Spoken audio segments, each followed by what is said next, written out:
ठीक बा आओ।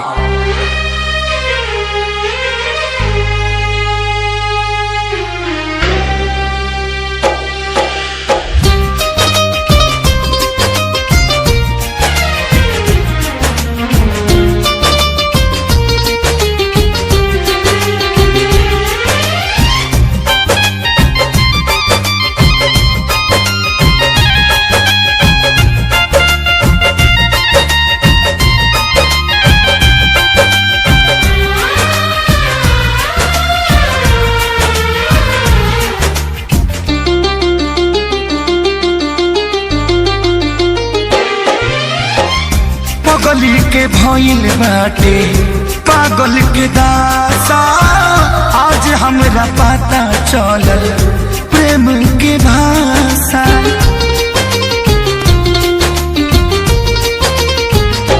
हाँ पागल के भइल बाटे पागल के दासा, आज हमरा पता चलल प्रेम के भाषा।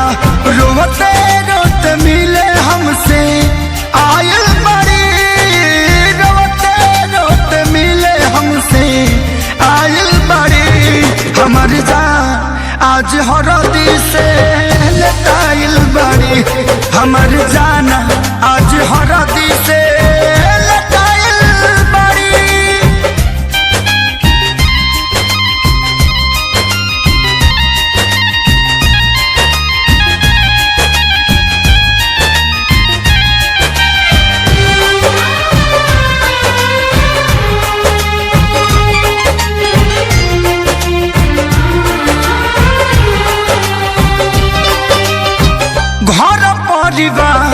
देख खोजत होई जा छतिया पमुड़ी धके रोवा तारी एही जा।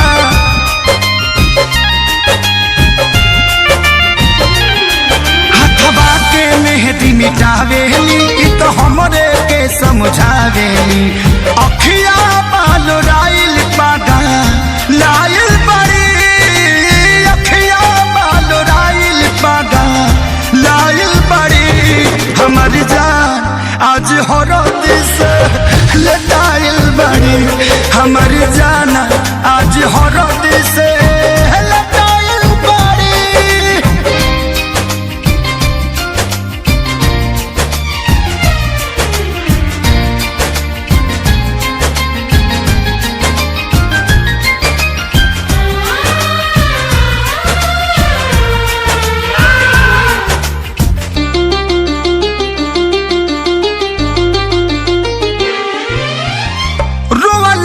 इनका झर बनावा के पाता, प्यार के मतलब रब जिया जुए बुझाता।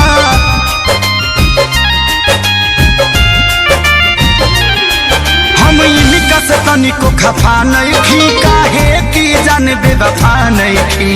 अखिलेश के खेसारी खाती भुलाइल बड़ी, अखिलेश के खेसारी खाती भुलाइल बड़ी।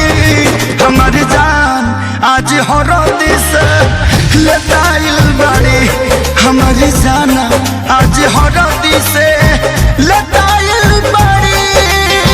ए जान हम तो के छोड़ के ना जाए। सुना कुर्बानी के नाम ही तो प्यार होला, और प्रेमी से बढ़ के परिवार होला। सबके इज्जत के बात न जान, तोहरा चले के परी चल।